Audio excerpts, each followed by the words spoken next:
Check out the Hybrid Hustler Starter Course and the Switched On ebook series using the links below. A lot of people have so many goals and desires in life. They want to build so many things and work on so many projects, but it takes a while for us to even start. I'm no exception to this myself. It took me a while to open up my internet cafe, and when I finally did, things weren't immediately as good as they are now. At the level where I'm making almost 300 a day, sometimes even over that, like a grand a week.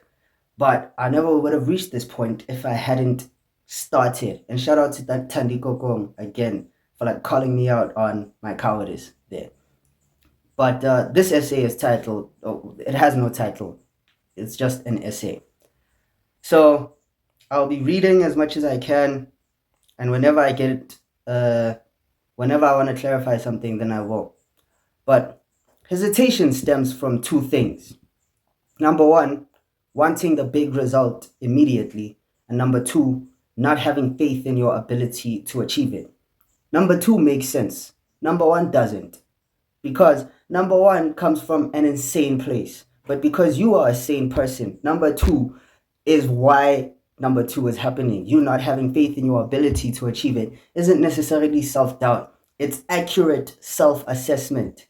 Of course, you have no faith in your ability because you don't deserve that big result yet. And somewhere deep down, you know that you are not good enough yet to achieve it. Yet, your ego is blinding you so much so that you can't even consciously admit it to yourself. You just keep coping and making excuses like, oh, I don't have a good enough microphone yet. I don't have a good enough camera. I'm not rich enough I'm not confident enough to go and speak to that girl. It's all cope. But acknowledging to yourself that you are not good enough yet to achieve the big result is one of the most freeing things in the world. It gives you permission and confidence to try and start working towards it, even if your initial attempts are shit, even if you fail the first few times. As long as you are willing to like consistently work towards it and just get the bad projects out of the way so that the good projects come later, then of course eventually you're going to reach a level where you are capable of reaching the good result. You cannot refine a system that does not exist yet, so you have to start building the system anyway, even if the system is complete shit in the beginning, even if other people tell you it's complete shit. And what's funny is most other people who see whatever you are working on might not think it's complete shit. Like, of course, in some things it's obviously trash, in things like your first drawing or your first rap song or your first website, there are going to be glaring errors that are obvious to people who aren't even experts in the field. But as long as you keep drawing, you keep learning and intentionally iterating on getting better at drawing, as long as you keep writing raps and recording and improving on your production quality, as long as you keep building websites and becoming a better and better web designer and web developer, then of course eventually you stay on this path long enough, despite all the failures, despite all the shit attempts, then eventually you could become world class at it. That's simply what any process is, because no master starts as a master. Every master starts as a beginner, and all beginners are shit at what they do. You are not right now, you are not at the level of someone who can achieve that big thing, but you are at the level of someone who can take the first step towards achieving it, simply because the vision is in your mind. You know the end goal. You have a target to work towards. But it's not necessarily that the first time you throw the arrow, you're going to hit the target. No, you got to throw that arrow thousands of times. And eventually, you're going to hit that target for the first time. And then you'll miss again a few more times. Then you'll hit it 2 more times. And then you'll miss again a few more times. Then you hit it 10 times in a row. And before you know it, now you never miss the target, like ever. Because like that end goal which you've achieved it so many times that this is now your new baseline. This is now your new level of beginnerness, so to say. This is the shittest you can perform at. Once you reach that level of mastery, which was your initial end goal as a beginner, then that level of mastery becomes your new shit level. So it allows you, it opens up space for you to start aiming towards a much higher level of mastery. And even with that, you're going to repeat the same process. You're going to be shit at reaching that new level, but eventually you're going to hit it once, miss again, hit it twice, miss again, hit it 10 times in a row, miss again, and then hit it consistently. You're going to become so good at it that it's impossible to miss. Like, for example, dog, I cannot write a bad verse. I have written so many songs in my life, so many verses, even ones that I haven't recorded, even ones that are on my old hard drives that crashed and are like now lost forever, that it's impossible for me to put pen to paper and start writing and something decent doesn't come out. But high school me, primary school me, these are like my shittest raps now are the kinds of stuff he could only dream about writing. And similarly for like web developers, coders, and stuff like that, who have been in the game for like 5, 10 years or so. The stuff they are making now is stuff that their younger selves could only dream about making. But their older selves now wouldn't have been able to be creating that shit if those younger versions of themselves weren't willing to be shit in the beginning. So you might as well just start, bro. You know, somehow this concept of progressive overload makes sense in the context of like education and strength training.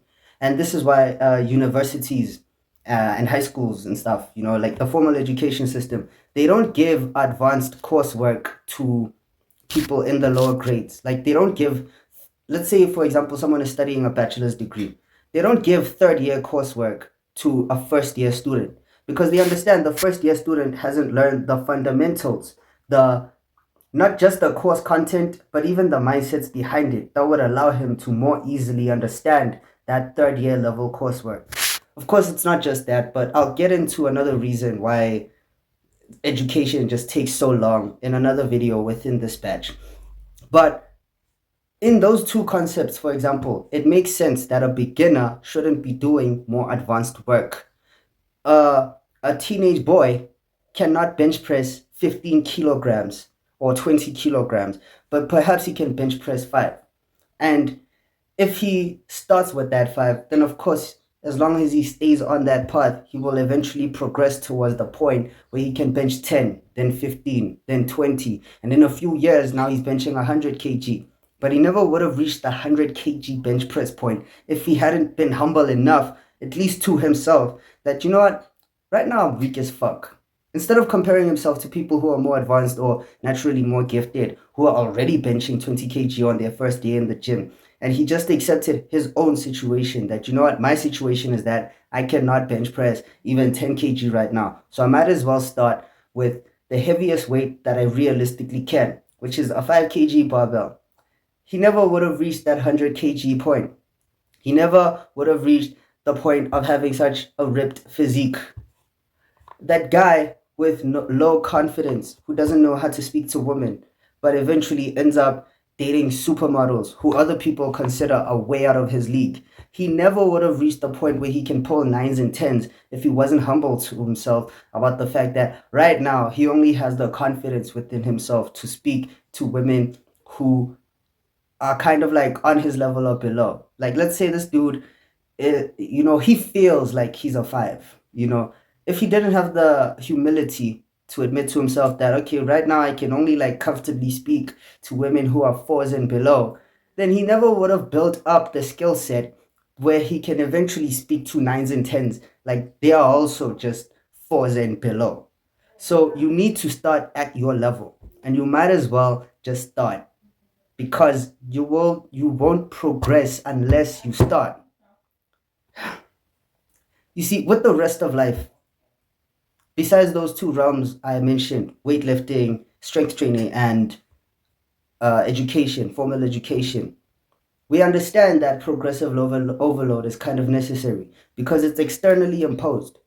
Other people force us, or like they dictate to us that this is the only pace you can go at. You cannot go any faster than this. Yet with the rest of life, we want quick results, or we settle for no results at all. You want money, you want to earn a stable income, or at least a livable income. But because it's going to take too long to start a YouTube channel and grow an audience and eventually sell a product to that audience, You would rather just send out endless CVs and hope someone calls you. That's just another example. That's how most people live. A lot of people understand that entrepreneurship is the most freeing thing in the world. And yet, because they also understand that it's going to take a while to catch enough momentum that your business now becomes your source of livable income, they would rather just endlessly keep hunting for jobs. Unless you are really pushed into such a situation where you have no option but to find a way to start a business and grow it and feed yourself, you probably won't do it. As soon as someone offers you a position where you know you are earning a consistent income, even if it's small, even if it's like 4 grand a month, you'll probably take it, because taking the risk of, okay, this month I might only make 500 rand, or this month I might only make 900. Shit, nigga, in my first year, there was a month where I made less than 400 bucks. Now I'm at the point where I'm making $1,000 a week. Do you think if I hadn't completely given up on the idea of finding a job, I would have reached this point? No, probably not. And like I said, I was a bitch too in this regard. There have been many moments where I wanted to get a job because like the shit here at the shop was so fucking slow. Thankfully, I just received tons of rejection emails. Endless, like waking up every day to at least 3 rejection emails, like, oh, we have decided to go in another direction. We have, fuck, I even forgot the phrasing, man. Like, those things were so frustrating that I just decided, you know what, I'm going balls deep here. I'm either going to build something long term, even if right now I may starve some days or I may have to eat on others, but like, I can't go on putting my fate in other people's hands. So yeah, like in those 2 realms I mentioned, it's the students who keep studying no matter how stupid they are in the beginning, no matter how much they don't understand the course content. It's the boys and the men, or the people in general, who keep going into the gym and building up their strength no matter how difficult it feels in the beginning and they feel like they are not seeing any results, who eventually get the great physique and the high levels of strength. The students who keep studying, they're the ones who eventually get the good marks. It's the boys who keep lifting no matter how weak they are, who eventually become the strongest among their peers. So, just to close off this essay, no matter which path you choose, it will be difficult. I'm not gonna sugarcoat no shit. Nigga, I'm still on. I only just recently hit 50 subscribers on YouTube last week.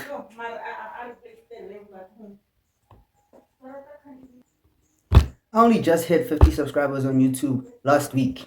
And it's August 2025 now. I opened this YouTube channel, I think, in 2022. And there were so many highs and lows, so many moments of self-doubt. But I figured, you know what, this is the path. This is the thing I'm going to do, whatever happens. Because I would rather build towards what I truly want instead of trying to find some semblance of comfort in my current situation. Because once you become comfortable, it becomes even more difficult to want more. The more that would actually set you free, the more that would actually be your dream. So yeah, man, that's it for this essay.